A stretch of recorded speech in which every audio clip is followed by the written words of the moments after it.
Hi, it's Aiden here, and welcome back to another exciting episode of Street Combat Systems. I just put another video up, intro to the street self-defense, starting out with the palms up. And I'm going to have, that's part one, I'm going to have part two, part three, and so on, because there's different, from here you can lead into different things. Somebody gets close enough, jab palm, jab cross, and the reason we use the palm is for the average person that doesn't have a lot of time to train and get their hands conditioned.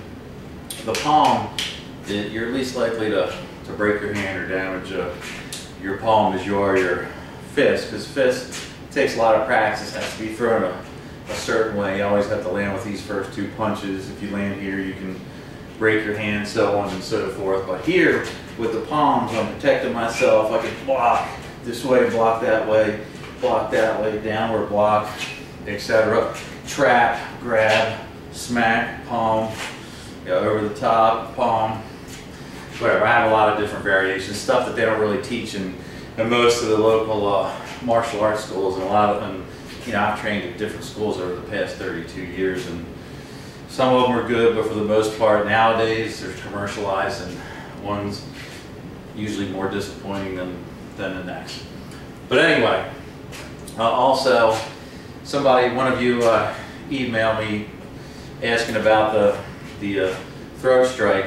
I think you said you were kind of small and you're wondering if it would take out a 250-pound man. Well, I weigh about 220, and my smaller stepsons, they're 14 and 16. If they hit me full force in the throat, I'm going down or going to the hospital. So pretty much, if this Bob has 270 pounds on the base. If I step into it, just hit it lightly, he moves, but his throat, his larynx is going to go from this to that and collapse. And the first thing he's going to do, other than choke, is grab his throat, because he's freaking out and he's panicking. And once he does that, it opens the face up and the body up for a multitude of different strikes. You can step in, strike, and then boom, front kick right to the groin or right to the stomach, and get out of dodge, or if you're in a bad situation, move in and finish him off. But anyway, one of the things I want to make sure that everybody does is you have to drill the techniques. You just can't watch videos and memorize it up here. You have to drill the technique, get some sort of conditioning on your hands, and then start putting those together. In the first couple of videos, we did the sword strike, we did some palms, we did punches, we did elbows. So today I'm just going to show you a couple of quick combinations from here. As far as with the palms, you could do a combination where you got your hands up, he's coming in or she's coming in, you want to lunge into it like a jab, palm, palm. Practice that 20 times each hand. Switch over to a left, palm, palm, switch over to the right, palm, palm, back out, move in, throw a couple palms, move away, and then spice it up a little bit, palm, palm, elbow, step in, rake the face, and then another palm to finish it off. Because you just don't want to stop. I was just watching watching an MMA fight of a kid my oldest son grew up with, used to wrestle with, and he fights MMA full time now, and I don't know who his coach is, but his wrestling ability is pretty good, but his striking is just like, and he stops, instead of coming in and finishing that person off, they just stop and they're going like this. Most of what you see in MMA that's a controlled situation. It's not something that you want to do on the street. In the street, you flip that switch on, and when that person's coming after you, and you don't stop until that person's on the fucking ground, and it's game over. And that's why you can make up your own combinations. Stuff that I teach, like I said, palm, palm, elbow, rake the face, throw another palm. Okay? So it's palm, palm, elbow, rake the face, throw another palm. And you want to practice that left side, right side. You can add a knee to it, palm, palm, elbow, right to face, palm.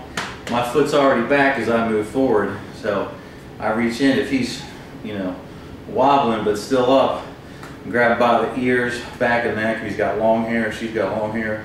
Grab the person, the attacker, pull them down to your knee, boom, knee to the face. You know, that's definitely game over.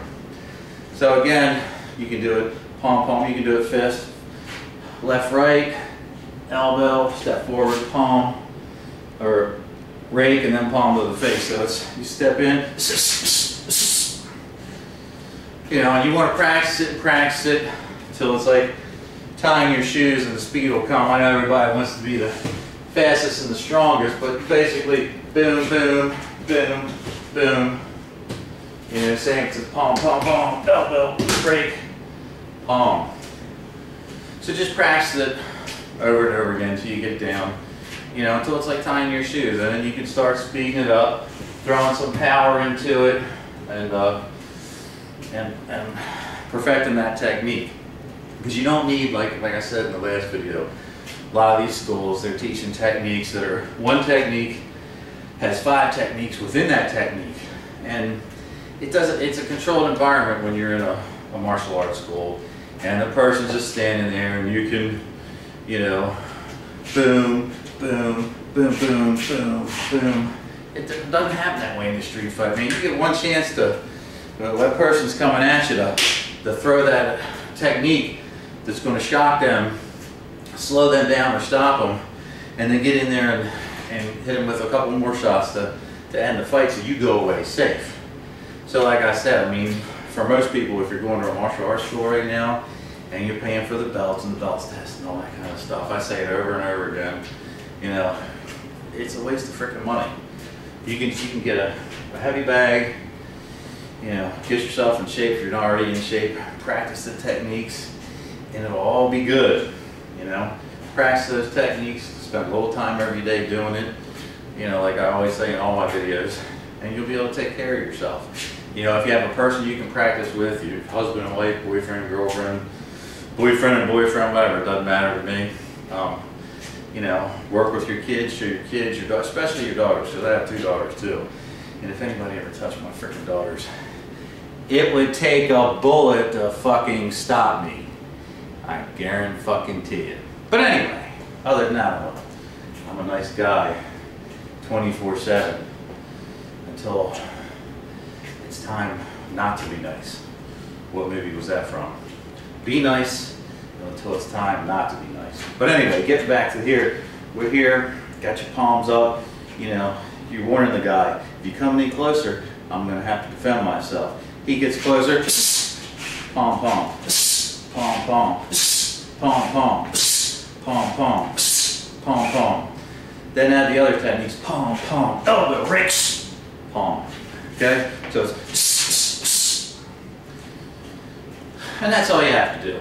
Practice those, left side, right side, and if you do have any questions, just email me, and I'll get back to you via the video or email. But again, that person that asked about the throat strike for the 250-pound attacker, yes, it will work.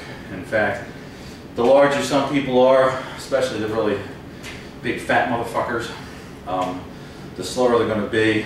And when they're really big and overweight, the throat or the balls are probably one of the only 2 places other than in the middle of the face that you're going to be able to hurt them. You definitely don't want to hit somebody that looks like he's got pillows stuffed up in his shirt. You're not going to hurt them by punching them. You're going to have to hit them in a vital spot, like the throat. You know, even if they're taller than you, you're a shorter guy, you still got, you know, a certain amount of reach, and they get close enough, you're playing it off, you throw that strike, game over. Anyway, until the next episode, I want you to practice. If you have any questions, contact me. I will get back to you. Have a good one.